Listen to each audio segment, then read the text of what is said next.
Good Friday శుభాకాంక్షలు. అందరూ 6 మాటలు చెప్పారు, 7 మాట నాకు వచ్చిన కానీ నాదో టెన్షన్.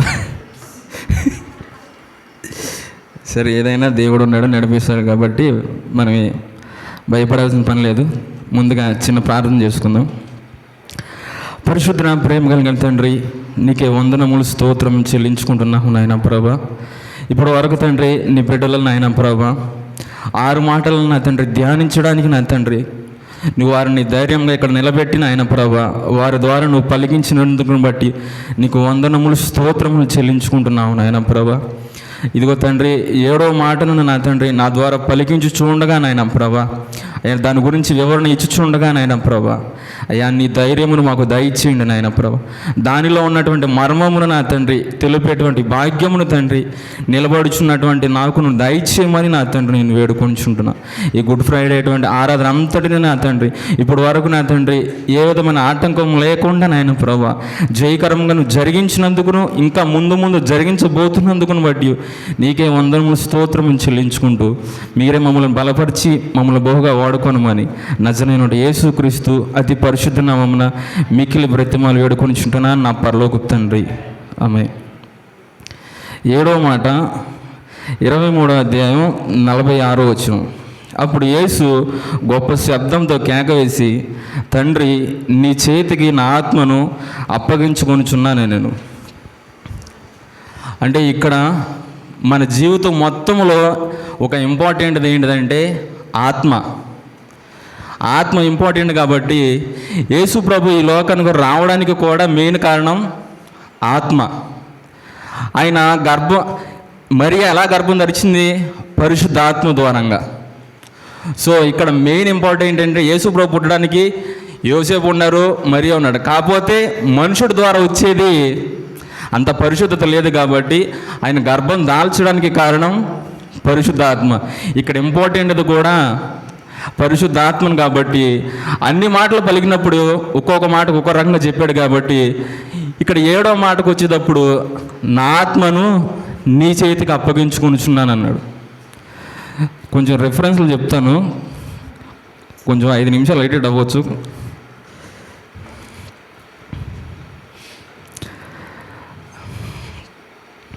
ప్రకటన గ్రంథం 17వ అధ్యాయం 27వ వచనం.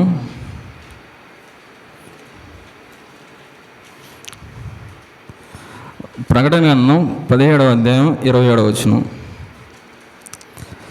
అంతటా పరలోకమందు యుద్ధం జరిగెను. మిఖాయేలును అతని దూతలను ఆ ఘటాసర్పంతో యుద్ధం చేయాలని ఉండగా ఆ ఘటాసర్పము దాని దూతలను యుద్ధం చేసిరు కానీ గెలవలేకపోయారు. గనుక పరలోకమందు వారికి స్థలము లేకపోయిన కనుక సర్వలోకమును మోసపుచ్చుచు అపవాదనియు సాతాననియు పేరు గల ఆది సర్పమైన ఆ మహాఘట సర్పము పడద్రోయబడెను. సో ఇక్కడ ఏంటంటే ఈ అపవాది అనేవాడు ఎవడంటే మిఖాయేలు అనమాట. వాడికి పరలోకంలో స్థలం లేకుండా వాడు ఎక్కడికి పడ్డాడంట? భూమి మీదకు పడ్డాడు. భూమి మీదకు పడి వీళ్ళందరినీ మోసపుచ్చుతున్నాడు. మోసపుచ్చి వీడు ఎలా తయారు చేయబడ్డాడంటే హెజ్కేలు గ్రంథం 28:13. హెజ్కేలు 28:13. దేవుని తోట ఇక ఏదైనాలో నీవు ఉంటువి, మాణిక్యము, గోమేధికము, సూర్యకాంతమణి, రక్తవర్ణపు రాయి, సులీమాను రాయి, మరకతము, నీలము, పద్మరాగము, మాణిక్యమును, అమూల్య రత్నములతోనూ బంగారంతోనూ నీవు అలంకరింపబడి ఉన్నావు. నీవు నియమింపబడిన దినమున పిల్లన గురువులు వాయించువారు నీకు సిద్ధమైరి. అభిషేకము నిందిన కెరూబువై ఒక ఆశ్రయముగా నీవు ఉంటివి, అందుకే నేను నియమించితిని. దేవుని ప్రతిష్ఠింపబడిన పర్వతం మీద నీవు ఉంటివి. వీడు రూపించేటప్పుడు, ఎందుకంటే వీడు లూసిఫర్ కదా, దేవుణ్ణి ఆరాధించేటువంటి వ్యక్తి.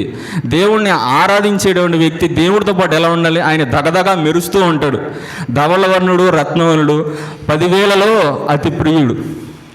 అటువంటి వ్యక్తి ముందు నిలబడాలంటే ఆ వ్యక్తిని ఆరాధించేటువంటి వ్యక్తి కూడా అదే రీతిగా ఉండాలి. దేవుడు అంటాడు, కెరూబువై నిన్ను అభిషేకించితిని అన్నాడు. కెరూబులు అంటే మెయిన్ దూతలు, కెరూబులు సెరాపులు. దేవుడి కింద ఉండేవి కెరూబులు, కెరూబుల కింద ఉండేవి సెరాపులు. అంటే దేవుడు ఒక ఆజ్ఞ ఇవ్వాలంటే కెరూబుకు ఇవ్వాలి. ఈ కెరూబులు ఏం చేస్తాయి, వీటి ఆజ్ఞల్ని సెరాపులకు ట్రాన్స్ఫర్ చేస్తాయి. అలాగే ఒక కెరూబుగా నేను నియమించితిని అన్నాడు. వాడు ఎప్పుడైతే నియమించినప్పుడు బాగానే ఉన్నాడు, ఎప్పుడైతే వాడికి గర్వం అనేది వచ్చిందో అప్పుడు పడదోయబడ్డాడు అనమాట.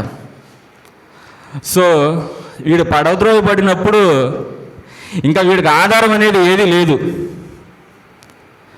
కానీ వీడు ఎక్కడికి వెళ్తాడంటే భూమి మీద అటు ఇటు తిరుగుతున్నాడు. ఎలా తిరుగుతున్నాడు? ఒక బికారులాగా. ఎవరు లేనివాడిని ఏమంటాం మనం? ఒక బికారులాగా, తల్లిదండ్రులు లేనివాళ్ళ అంటే మన అలా కాదు, కానీ ఒక బికారులాగా ఇంద్రుడు ఎలా తిరుగుతూ ఉంటాం. ఇప్పుడు వీడు భూమి మీద ఎలా తిరుగుతున్నాడు? ఈ బికారులాగానే తిరుగుతున్నాడు, పిచ్చి పట్టినట్టు. సో దేవుడు వాడిని ఆ రీతిగా అభిషేకించాడు. ఎక్కడ అభిషేకించాడు? ఏదైనా తోటలోనే, దేవుని తోటకు ఏదోనులో. సో వీడిని అభిషేకించినప్పుడు ఎక్కడ అభిషేకించాడు? దేవుని తోటకు ఏదేనులో.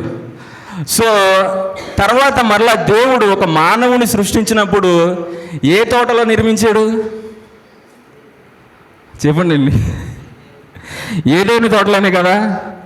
సో ఏదైనా తోటలో సృష్టించి తర్వాత దేవుడు మనుషుడికి ఒక ఆజ్ఞ ఇచ్చాడు. ఏమి ఇచ్చాడు తెలుసా? మొత్తం అంతా సపరేట్ చేశాడు. కాకపోతే ఒక చెట్టును పెట్టాడు. ఆ చెట్టును పెట్టి ఈ ఫలాలను మాత్రం నువ్వు తినొద్దు అన్నాడు. మొత్తం అంతా చేసాడు, కాకపోతే ఇదొక్కటి మాత్రమే చేయొద్దు అన్నాడు. కానీ మరలా వీడు ఎక్కడికి వచ్చాడు? అదే ఏదోని తోటలోకి వచ్చాడు.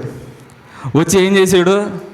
అది తిను, ఏం కాదు, దేవుడితో పాటు సమానంగా ఉంటావు, పెద్ద ఏం కాదు అన్నాడు. సో వీడు డైరెక్ట్గా ఎక్కడ చెప్పాడు? సెరాపుకు. అంటే మీకు అర్థం కలిగితే చెప్పాలండి, నాకు కెరూబు సెరాఫ్ అన్నాం కదా. ఆదాము కెరూబు, అవ్వ సెరాఫు. వీడు ఇప్పుడు ఫస్ట్ నిర్మించినప్పుడు ఎలా ఉన్నాడు? కెరూబులాగా ఉన్నాడు.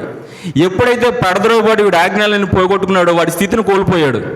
డైరెక్ట్గా ఆదాము దగ్గరికి వచ్చేంత ధైర్యం వీడికి లేదు. ఎక్కడికి వచ్చాడు? సెరాపుకి సాదృశ్యంగా ఉన్నటువంటి అవ్వ దగ్గరకు వచ్చాడు. సో అవ్వ దగ్గరకు వచ్చిన తర్వాత డైరెక్ట్ చెప్పలేకపోతే అవ్వ వెళ్ళి చెప్పింది, ఏం కాదు మనం తినొచ్చు అనేసరికి ఎవరైనా పురుషుడు స్త్రీ మాటకి వింటాడు కదా. వినేసరికి మెల్లగా తినేశారు, మంచిగా బాగుంది అనుకుంటా. అప్పుడు వీరికి తెలిసింది. అంటే ఇప్పుడు వీళ్ళు ఏ దృష్టిగా అయిపోయారు? పాపం చేశారు. అంటే పాపం ఎలా? ఆజ్ఞ అతిక్రమమే పాపము కదా. సో ఇప్పుడు పాపానికి చోటు అనేది దేవుని స్థలంలో లేదు. దేవుడు ఒకవేళ ఆదాము నా బిడ్డ అనుకుని అదే తోటలో పెడితే అది ఎలాంటి నివాస స్థలం అవుతుంది? పరిశుద్ధ నివాస స్థలం అవ్వదు, పాపుల నివాస స్థలం అవుతుంది. ఎందుకంటే దేవుడు సృష్టించినప్పుడు ఆదాము అవ్వని వీరి నుంచి జనాంగాన్ని తయారు చేస్తారన్నాడు. సో ఆదాముకి అదే ప్లేస్ని ఇచ్చినట్టయితే అది పరిశుద్ధ స్థలం అవ్వదు, పాపులకి నివాస స్థలం అయిపోతుంది. సో ఇప్పుడు ఏం చేయాలి దేవుడు? లూసిఫర్ తప్పు చేసినప్పుడు ఏం ఆలోచించకుండా తోసి కింద పడేశాడు. సో మరి అదే రీతిగా ఈ ఆదాము కూడా దేవుడు చెప్పిన మాటని వినకుండా ఎదిరించాడు కదా. కాబట్టి ఇతను కూడా ఏం చేయాలి? అక్కడ పెట్టుకున్నావు అనుకో పరిశుద్ధ స్థలం అవ్వదు, పాపుల స్థలం అయిపోద్ది. అదే రీతిగా ఆదికాండము 3వ అధ్యాయం 22వ వచనం కొంచెం త్వరగా చదవండి, ముగించేద్దాం. చదవమ్మా.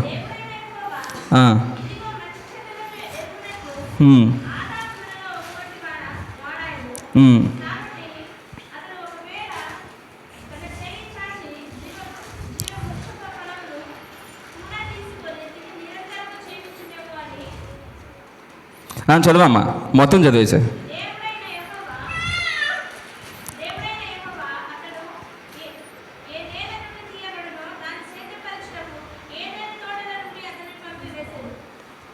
చదవమ్మా.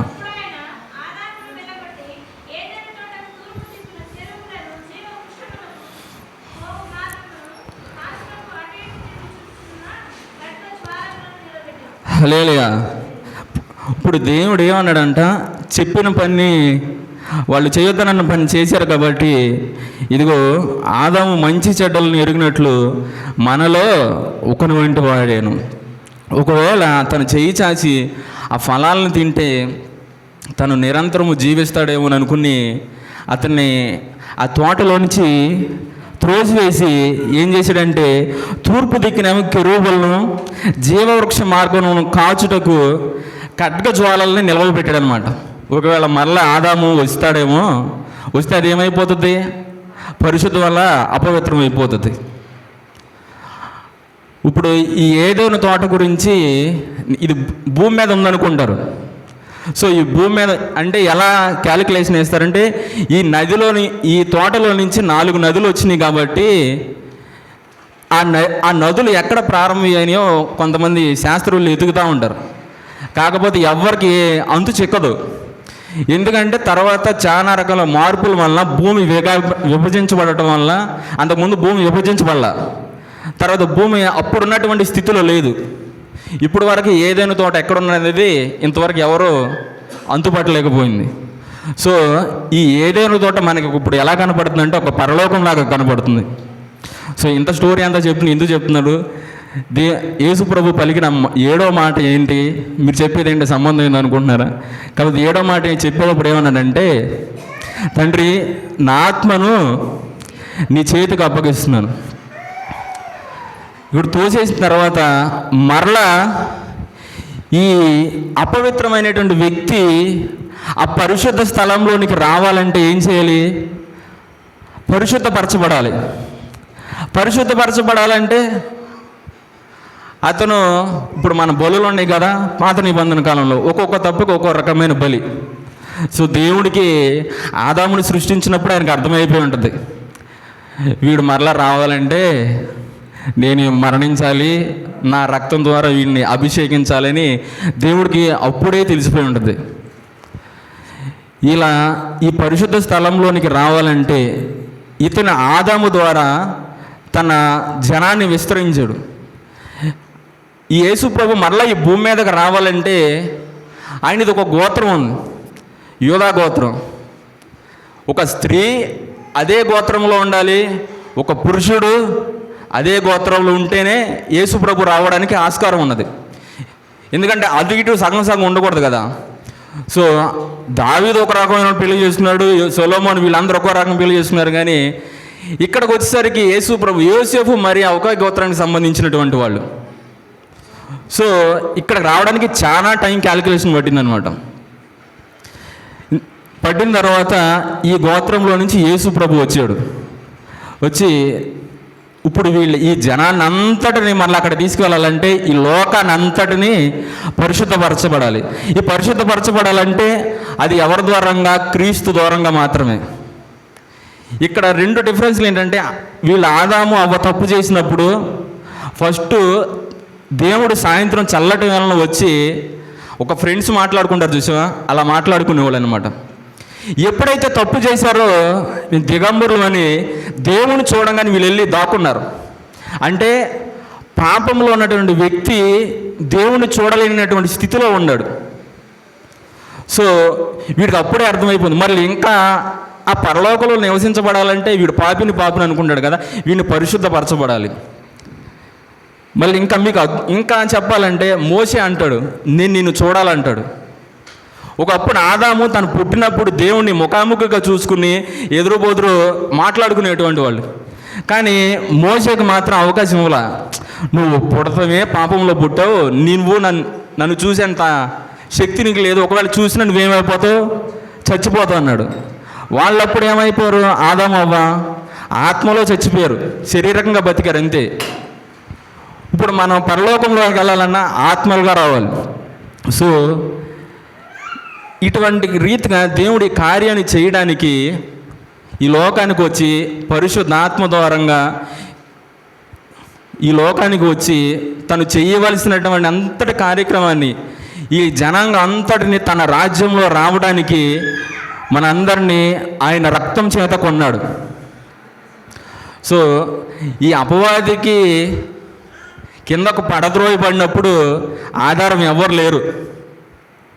ఈ ఆదాము ఏదైనా తోటలో నుంచి బయటకు తోయబడినప్పుడు ఆధారం ఉన్నారా? అపవాదికి ఎవరు లేరు ఆధారము. కానీ ఆదాముకి ఏదైనా తోటలోంచి బయటకు త్రోసినప్పుడు ఆధారం ఎవరున్నారు? దేవుడే ఉన్నాడు. క్రీస్తు ఒక్కొక్క రూపంలో ఒక్కో రీతిగా మనుషులకు కనపడతాడు. కాకపోతే ఇక్కడ ఒక వ్యక్తి మరణించాడు కదా. ఎందుకు ఈ మాట చెప్పాడంటే, 7వ మాట, నేను చేయాల్సిందంతా చేసేసాను, కాకపోతే నీ దగ్గరికి రావాలంటే ఈ శరీరం కాదు, ఆత్మ. ఆత్మ ఎందుకు ఆత్మని నీ చేతికి అప్పగిస్తున్నాను అన్నాడంటే, మన పాపములంతటినీ ఆయన మీద మోపబడ్డాయి. అంటే క్రీస్తు ఎలాగ మారేటప్పుడు ఆ స్థితిలో పాపిగా మారాడు. అంటే ఎవరి తప్పుల్ని, మన తప్పులు ఆయన మీద వేసుకుని ఆయన పాపిగా మారాడు. సో ఆయన పరిశుద్ధుడల్లా మనది బట్టి ఏమయ్యాడు? అపరిశుద్ధుడయ్యాడు. సో ఆ ఆత్మని నీకు అప్పగిస్తున్నా, నువ్వే జాగ్రత్తగా చూసుకోవాలని. ఇక్కడ పిల్లలు ఉంటారు కదా, ఎవరైనా పక్కలో ఎవరైనా పిక్నిక్కి వెళ్తున్నారు అనుకో, మా పిల్లలను కూడా నువ్వు ఇవి ఏడిపిస్తారు, నేను కూడా వెళ్తానని. కాకపోతే మనకు అవకాశం లేకుండా ఏం చేస్తాం? వాళ్ళలో ఎవరైతే తెలిసిన వాళ్ళు ఉన్నారో వాళ్ళ చేతికి అప్పగిచ్చి జాగ్రత్తగా చూడయ్యా, ఒకసారి కాదు ఇల్లు పోయేంతవరకు జాగ్రత్తగా చూడయ్యా అని చెప్తాం. ఎందుకు? వాడంటే మనకి అంత ఇష్టం, ఎందుకంటే మన కుమారుడు కాబట్టి. ఈ యేసు ప్రభు కూడా అదే రీతిగా, తండ్రి ఈ ఆత్మను నీ చేతికి అప్పగిస్తున్నా. ఎందుకు అప్పగిస్తున్నానంటే, నువ్వు ఏదైతే చెప్పి ఈ లోకానంతటిని పరలోకంలోనికి తీసుకురావాలని, వాళ్ళందరూ రావాలంటే నేనే కదా మార్గము, నా ఆత్మ ద్వారాగానే కదా వీళ్ళు వచ్చేది. నువ్వు నా ఆత్మని రక్షిస్తే వీళ్ళందరూ రక్షించబడతారు, వీళ్ళందరూ పరలోకానికి వస్తారు, నీ చిత్తము నెరవేర్చబడుతుంది. అక్కడ సిలువలో ఒక దొంగ అంటాడు, తండ్రి ముందుగానే చెప్పి పంపించాడు యేసుప్రభుకి, కానీ నా ఆత్మను నీ చేతికి అప్పగిస్తున్నా అంటాడు. ముందుగానే చెప్పినప్పుడు ఆ దొంగ ఒకడు అంటాడు, మనకి తగును ఈ శిక్ష, ఆయనకి కాదు. ఇంకోటి అంటాడు, ఈయనే రక్షించుకోలేకపోతే మనల్ని రక్షిస్తాడు అన్నట్టుగా మాట్లాడతాడు. ఆ వ్యక్తి అంటాడు, నువ్వు ముయ్యరా, అంటే మనకే తగుని శిక్ష, ఆయన కాదు అని ఒక పశ్చాత్తాప రీతిగా మాట్లాడగలుగుతాడు. అప్పుడు ఆ వ్యక్తి అంటాడు, ఆ యేసుప్రభు ఆ మాటలను విన్న తర్వాత, నిశ్చయముగా నీవు నాతో కూడా పరదైసులో ఉందో అంటాడు. సో అంటే యేసుప్రభు మనం అనుకుంటే యేసుప్రభు గుడ్ ఫ్రైడే రోజున మరణించాడు, అయ్యో చచ్చిపోయాడు అనుకుంటాం. చచ్చిపోయాడు అనుకుని అయ్యో బాధ, ఎక్కడ లేని ఏడుపులన్నీ వచ్చేస్తాయి. కానీ ఆయన మరణించలా. ఆ దొంగతో ఒక మాట చెప్తాడు, నీవు నిశ్చయంగా పరదైసులో ఉందో అంటాడు. అంటే యేసుప్రభు ఎప్పుడైతే ఆత్మ ఆ శరీరాన్ని విడిచిపెట్టుతుందో, వీళ్ళు డైరెక్ట్గా ఎక్కడికి వెళ్తున్నారు అనమాట? పరదైసులోకి వెళ్ళిపోతున్నారు. సో తండ్రి ఎక్కడ ఉన్నాడు? పరలోకంలో ఉన్నాడు. పరదైసు వేరు, పరలోకం వేరు, రెండు ఒకటి కాదు. ఈ మాటకు చెప్తే పరదైసులోకి ఆ వ్యక్తి సంతోషించగలుగుతాడు. కానీ ఎన్నో సంవత్సరాల నుంచి ఒక వ్యక్తి ఎదురు చూస్తున్నాడు. ఎవరా వ్యక్తి చెప్పగలుగుతారా?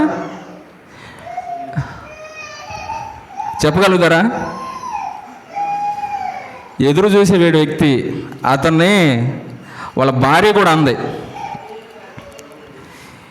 ఎందుకు నువ్వు ఈ బాధతో సత్తావు, దేవుని దూషించి చావరాదా అంది.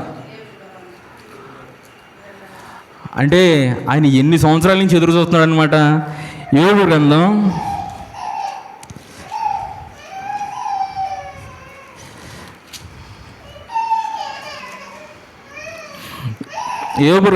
19వ అధ్యాయం 25వ వచనం,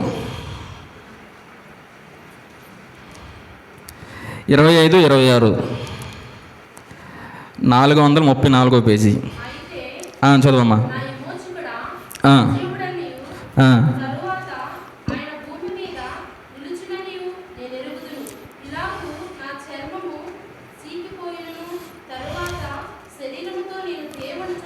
హల్లెలూయా. ఎలా చూస్తాడంట? శరీరంతో దేవుణ్ణి చూస్తాడంట. కానీ ఆయన చనిపోయాడు కదా, ఎలా చూస్తానంటున్నాడు? కింద అదే ఫుట్ నోట్లో 2 అనే అంకితో కింద రాసి ఉంటుంది. కింద ఫుట్ నోట్లో 2 మీద రాసి ఉంటుంది. అది ఈయన ఎక్కడున్నాడంట? శరీరం లేనివాడివై. అంటే శరీరం లేకపోతే ఎలా ఉంటుంది? ఆత్మగా. అంటే ఏమన్నాడు? నా విమోచకుడు సజీవుడు, నేను ఆయన్ను కన్నులారా చూస్తానండి. అంటే ఇక్కడేమో శరీరంతో అని ఉంది, ఫుట్ నోట్లో శరీరం లేని వాడని. అంటే యేసుప్రభు మరణించినటువంటి ఆ రోజునే నా ఆత్మని నీ చేతికి అప్పగిస్తాన రీతిగా ఆత్మస్వరూపిగా ఈయన ఎక్కడికి వెళ్ళాడంటే పరదైసులోకి వెళ్ళిపోయాడు.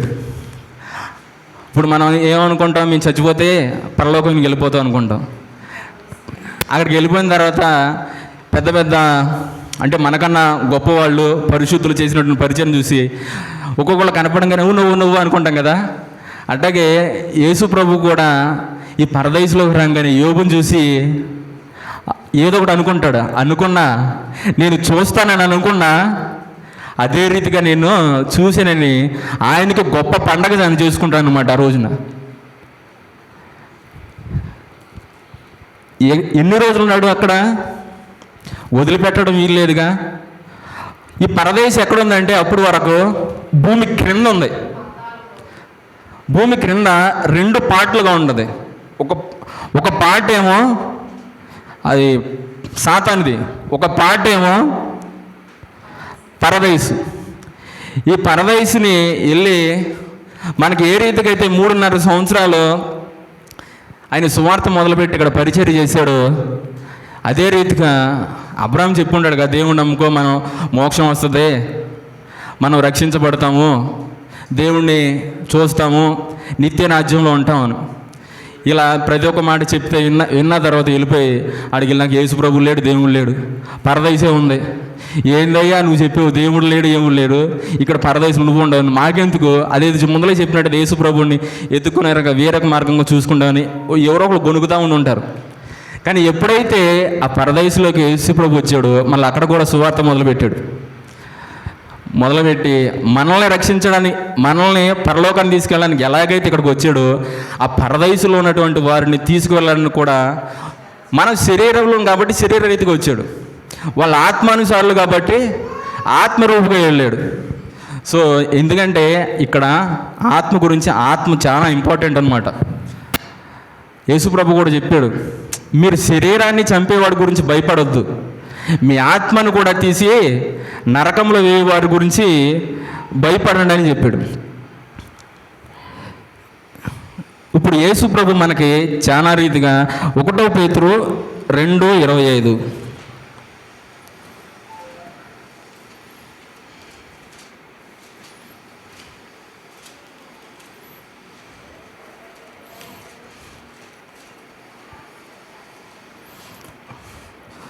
1 పేతురు 2:25 మీరు గొర్రెల వలె దారి తప్పిదిరి కానీ ఇప్పుడు చదవమ్మా.